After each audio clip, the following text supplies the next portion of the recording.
वंदे पुरुषोत्तमम। परम दयाल श्री ठाकुर जी के दिव्य जीवन में निरंतर भक्त लोगों के साथ कुछ ना कुछ घटनाएं होती रहती हैं और जिसे स्मरण करने पर कुछ प्रेरणा मिलती है। इसीलिए परम पुरुष की जो घटनाएं होती हैं उसको लीला कहते हैं, क्योंकि उस लीला में आकर्षण भी है और समर्पण भी है। अर्थात उस लीला माधुरी का आस्वादन करने से हमारा ये देह समर्पण करने के लिए ललायित हो उठते हैं। ऐसा ही एक घटना, एक माँ ठाकुर जी के भोग के लिए स्वनिर्मित कुछ भोज्य द्रव्य लेकर के आती हैं और उस भोज्य द्रव्य को डॉक्टर रमन जोरदारदा देख लेते हैं और इस रमन जोरदारदा का एक लक्षण था द्रव्य दर्शन लोभ। जिस द्रव्य का दर्शन करते थे उस पर उन्हें लोभ होता था। आप इस बात बुद्धिमान व्यक्ति हैं, बात को समझ गए कि ये प्रभु का भोग लगने वाला है और इस पर मेरा लोभ आकर्षित हो रहा है, तो ये तो बहुत बड़ा पाप है और ये अच्छी बात नहीं है। वो समझ रहे हैं रमन जोरदारदा, लेकिन वो इसमें कुछ कर नहीं पा रहे हैं।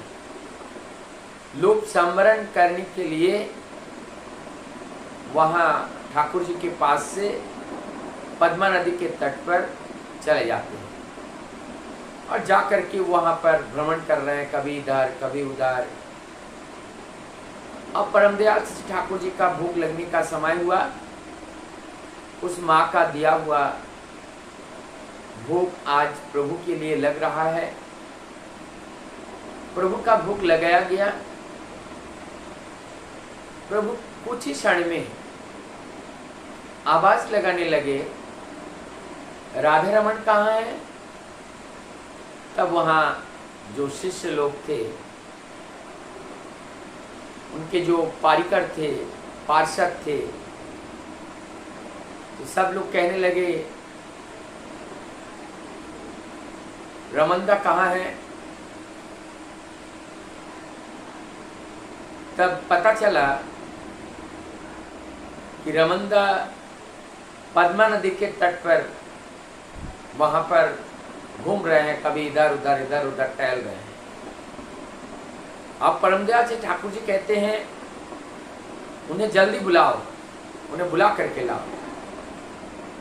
वहाँ से भक्त लोग जाते हैं और जाकर राधा रमन दा को बुला करके वहाँ लाते हैं। इस बीच में जैसे ही पता चला कि ठाकुर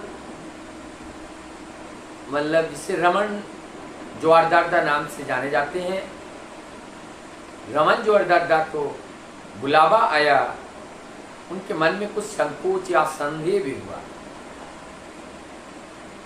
वो जानते हैं परम दयाल वो अंतर्यामी है, लेकिन इस बात और कोई समझ नहीं पा रहे हैं। सब इस लीला माधुरी का उपभोग कर रहे हैं। रमन जोरदारदा पहुँचते हैं, ठाकुर जी अपने पास बुलाते हैं और उसमें से आधा जो वो माँ ने लाई थी जो भोग लगाने के लिए, उसमें से आधा आप प्रसाद निर्माण हो चुका है। अब वो आधा प्रसाद रमन जोरदारदा को दे दिए और आधा ठाकुर जी ने ग्रहण किया। और तब रमन जोरदारदा आप सोच रहे हैं, मनी मन आनंद भी हो रहा है, दुख भी हो रहा है। कि आज हमने कितना बड़ा अपराध किया। प्रभु तो अंतर्यामी है, मैं जानता हूं। आज मेरा लोभ उस द्रव्य पर हुआ, उस भोजन पर हुआ। आज प्रभु ने हमारी लोभ को संवरण करने के लिए अंतर्यामी भगवान जानकर हमें उस लोभ का संवरण किए। ये परम दयाल की प्रेम भी है, ममता भी है, और हर संतान के प्रति उनका एक सुंदर दृष्टि है। और केवल सुंदर दृष्टि नहीं, जिसको वास्तव में सेवा प्राण भाव जिसको कहते हैं, जो सेवा है, ठाकुर जी इस कार्य के माध्यम से हम लोगों को सिखाना चाहते हैं कि सेवा का अर्थ ही है सत्ता संरक्षणी और सत्ता पुराणी कार्य को ही सेवा कहते हैं। आज उन रमन ज्वारदार दा का मन की इच्छा को पूर्ण किए,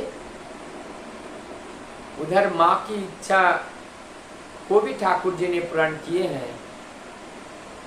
और ये भक्त भगवान का लीला निरंतर अनंत काल तक भक्तों की इच्छा, आकांक्षा, चाहिदा एवं अंतर्यामित्व के साथ साथ वो स्वयं सृष्टा है, वो स्वयं दृष्टा है, और वो सर्वशक्तिमान अंतर्यामी भगवान के रूप में वो हमारे जीवन के सब कुछ है। हम उनको जो भी संगा दे, प्रभु हमारे सब कुछ है। हमारे वो माता है, पिता है, भाई है, बंधु है, सखा है, वो हमारी विद्या है, बुद्धि है, ज्ञान है, वो हमारी जीवन सर्वस्व है। ऐसे जीवन सर्वस्व परिपुराणी जो दृष्टा पुरुष आदर्श